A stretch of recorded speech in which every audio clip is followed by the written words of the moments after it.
I really just don't think it's the 6-speed transmission that's driving the whole entire R32 market, where the 4s are going up in value and the 5s are going down.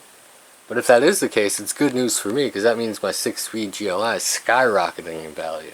Has anybody else noticed that the Mark IV R32s are going up in value and the Mark V R32s are going down in value?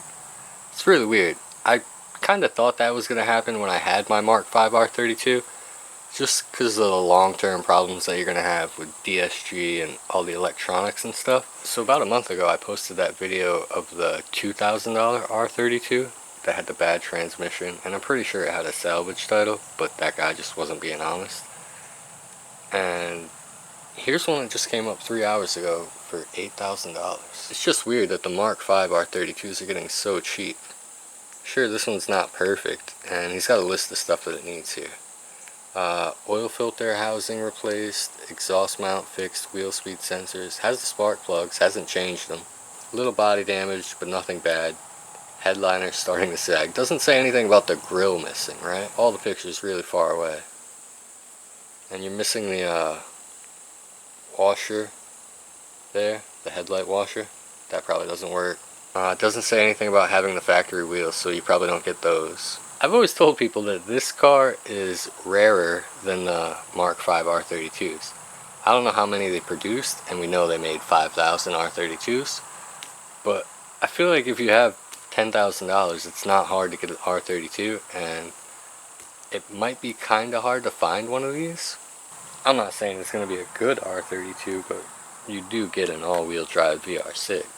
A lot of people are going to say that the Mark IV R32s are worth more because they have a 6-speed manual, and the Mark V's have the DSG. And I think that's partially because it's just getting harder to find any stick shift cars with the H pattern. Having a 6-speed is kind of annoying. Most of the time I just skip the gears and go like 2, 4, 6, you know. Who wants to shift 6 times? I've had both. I have a 6-speed manual now in this car, so I really liked having the DSG and the R32, especially up north in the snow. It just handles it. You don't have to think about it. And then with a stick shift car, you know, you're gonna actually have to drive it in the snow. As a mechanic, right, I think I can keep this car running longer. I might actually be able to change the clutch in this car, whereas the DSG long term might be a bigger problem. And then the electronics and stuff are way different in the Mark V's than the Mark IV's anyway. They made a bunch of stupid rules and regulations in 2008 for cars, so it became mandatory to have tire pressure sensors, electronic stability control. Europe went with daytime running lights in 2008, seatbelt chimes, and all that stuff could equal a check engine light. So my car doesn't care if you're buckled up or no daytime running lights and stuff. But when I had the R32, they have wires in the seatbelt, and on the R32 this was flexible. So here this belt buckle doesn't come over your lap, so the wires aren't going to fold and break. And it was just giving like a generic code for the airbag light. But I found out one day by accident just driving down the road when I buckled up, and I wiggled the buckle and the light went off, and it was like, oh, I found it, you know. So we got lucky with that, just taped the wire up. But you can disable a lot of that stuff on the 2008 cars, like the tire pressure sensors and stuff. But anything like the airbag lights, that could cause you to fail an inspection. And then I think it would be easier to keep a Mark IV running and driving, just because it has less electronics and stuff that could go wrong. When the alternator went bad on my R32, I would jump start the car and I was trying to drive it home, and then I could only drive for like a mile and then it shut me down again. And I would pull the codes and it kept saying low voltage to the transmission because the DSG needs a certain voltage. And I don't think this car is going to shut me down for low transmission voltage. I could probably, you know, feather the throttle and gas and brake it at the same time like I did in my truck when that had a bad alternator and get it home. The Mark V is definitely the best looking car. I took these pictures at Lime Rock Park, and the back end on the Mark V is just so much better. It is a bigger, heavier car, but it sits wider and just has a better look to it. And the Golf R, I mean, too many doors and not enough pistons, right? You might say that the R32 looks better in this picture because I have the front license plate on mine, But if he drives down the road like that, he could get a ticket because he's got New York plates, so that's technically illegal. But I had the R32 plate with the magnets behind the grill and then behind the plate bracket. I don't know if I did during that picture, but even from the front, I think the Mark V just looks way better. The headlights and the grills.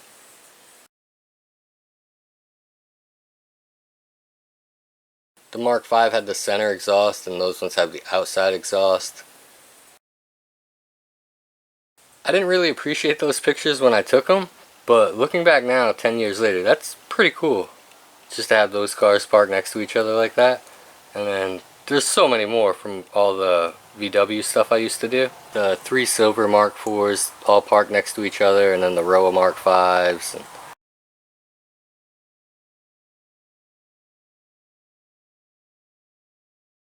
then that one at the Bear Mountain at the ice cream shop, that looks so good if that Golf R wasn't parked in between my R32 and then the other one.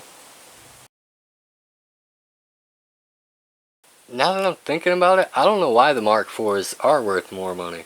If we're going off looks, I'm going to give that one to the Mark V. And then if we're going off transmission, I don't think I would decide based off DSG or 6-speed. If you had 2 Mark IV R32s sitting there, and one of them was a 6-speed manual, and one was a DSG, and that's all you added to it was the DSG transmission, not all that other stuff from the Mark V's, I'd probably go with the DSG car. Let's just say you could get a Mark IV with a DSG. If that one's valued at $10,000 and the 6-speed manual is $15,000, would you pay the extra $5,000 for the 6-speed? I don't know. I don't think so. And then if the value difference is more than the cost of a rebuilt DSG, it completely erases the whole argument, right?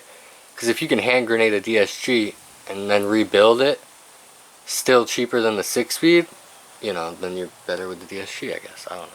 I think another 5 or 10 years from now, people might look back at my video that I just made with the $2,000 Mark V R32 and think like, wow, we really missed out on a good deal there. Because sure, it's like probably salvage title and it's got a bad transmission and stuff, but they're not making any more of them, so. There's only been one time where a couple of younger kids, like 20-year-olds, were looking at my car and they said, oh, that's a stick shift. And I was like, yeah, 6-speed.